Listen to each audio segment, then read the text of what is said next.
mailbag here on the Heat Report, and I know we don't do many of these, but with the offseason slowing down a little bit, Heat roster kind of in a good spot. I guess you could say good spot. Thought it'd be a good time to answer some questions from the Heat fans via our community page. If you don't know what that is, some extra content you get when you subscribe to the channel. So if you want that and want to be featured on mailbags potentially in the future, make sure you are subscribed. First question coming in from RF Smith 07. With renewed energy from some of these guys in Summer League, how would you feel if the Heat didn't make a trade this offseason and instead injected some of these young guys into the mix? To me, that's a better season than trading away all your assets and picks to Atlanta for a Trae Young or even to the Jazz for Lauri Markkanen. Thoughts? Well, I am very bullish on the Heat's young core, and I think that they are a little bit underrated, but that core is talking about Jaquez, Bam, Ware, Hero even a little bit, Jovic. Like, if you're referring to the Josh Christophers of the world, the Kashad Johnsons, the Kel'el Larsons, the Isaiah Stevens, like, yeah, I think they could be solid role players and rotation players in the future. But, like, let's make no mistake here. The two-way contract players are not going to have that big of an impact on this Heat roster this season. So if you wanted to try to win a championship with Jimmy Butler still on your team, yes, you should still try to go out and trade for Trae Young or even Lauri Markkanen. I get the hype on some of these guys like Christopher, Stevens, Kashad, Kel'el, Ware. I love them.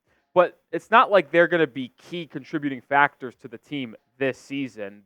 Most of them are likely going to see more action in the G League. So I don't know if I agree with that completely. If Lauri Markkanen or Trae Young were on the table and you didn't have to give up both Jaquez and Jovic and you only have to do one of them, I would probably do that. But other than that, I am very excited to see this Heat young core play and grow together. I think next year is going to be the year where you potentially see Christopher, Stevens, Johnson, Larson, the whole 9 yards, actually have rotation spots, as Alec Burks, Thomas Bryant, and Josh Richardson's contracts are coming to a close.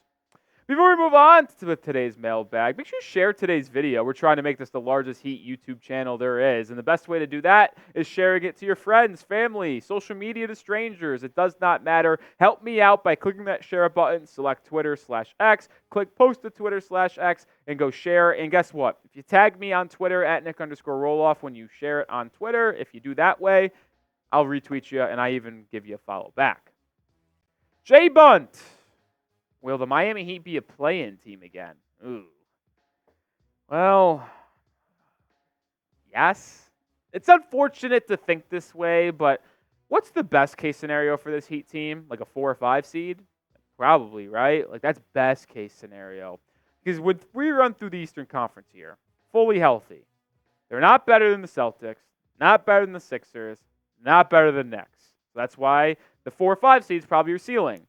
I'll probably take the Orlando Magic. Is that crazy? Like, KCP is adding to that team. Extra year of Franz Wagner, Paolo Banchero. Like, Indiana, they just made the Eastern Conference Finals. Milwaukee, guess what? That's 6 teams right there. And that's not even mentioning Cleveland, who could be potentially 7.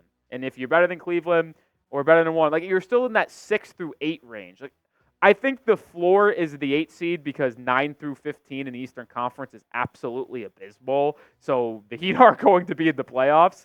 But I do think they're going to be the 7 or 8 seed again. It's unfortunate, but it's just the most realistic outcome for this team. We'll see, though. Maybe they prove me wrong. There's nothing that I would love more than being proven wrong and them actually being the 4 or 5 seed. What you think, though? Will the Miami Heat be a play-in team? You can agree with me. You can disagree with me. Let me know your thoughts down in the comment section by simply typing Y for yes or typing N for no. Real Index. Who will be better at making threes, Bam or Kel'el Ware? Are you talking for your career or this season? I guess you can't really answer that right now, so I'm going to have to try to ride here. I'll go this year only as I answer this question, and I think I'm going to take Bam. Long term, it might be Kel'el Ware because he showcased the ability to step out and make threes for his entire basketball career. Bam is really just pretty recent. But either way, I think Bam's going to shoot 35, 36% from three this year on 3 attempts a night. Kel'el Ware, I would be shocked if his averages were more than 1.5 3-pointers a game. So just based off the law of averages, Bam's probably going to make more threes this year. But if we look for the next 8 years, I think I would project Kel'el Ware to be a better 3-point shooter than Bam Adebayo. Johnny or Joni 22318, Arsenal fan. I'm not much of a soccer guy myself. I used to root for Chelsea because Eden Hazard was on the squad, but I don't know if that's a thing anymore.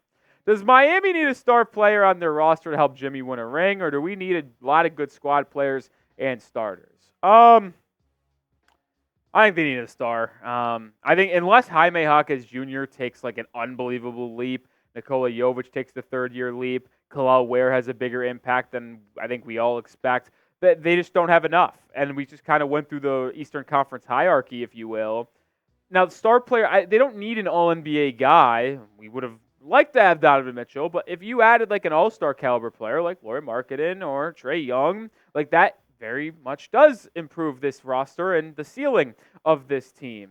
And that is to help Jimmy. Like long-term, I am kind of bullish on what this team can do. Like Bam, Jovic, Jaquez, Hero, Ware. Like for the next 6 seasons as they grow together, like that could be a lot of fun. But to win in the next 2-3 seasons when Jimmy Butler is kind of nearing the end of his ability to be a top player on a championship team, yes, you do need to add another star player. Now, who would that be? Who the hell knows? But obviously they missed the boat on D-Mitch and Damian Lillard last year.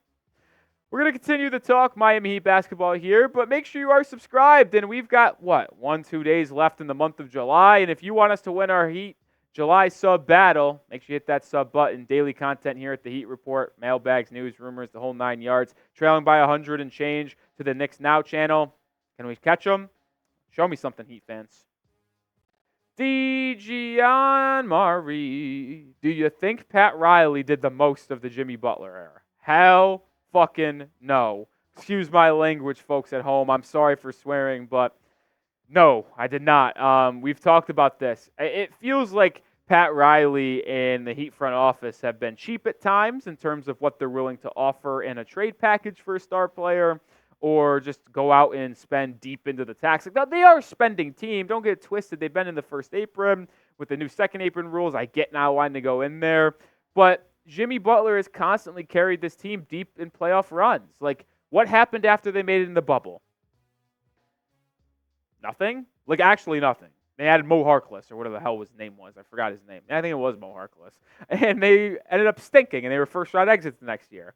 Then, all right, they made an effort. They go get P.J. Tucker and Kyle Lowry. They just come up short. Just finish as an Eastern Conference Finals runner-up, losing Game 7. But, like, that team, like, could they have won that year? Maybe, but, like, other teams made adjustments. You needed to make adjustments, improve the roster. Nothing. 8th seed. Make the finals. Yes, you tried to go out and get Damian Lillard, but you evidently failed.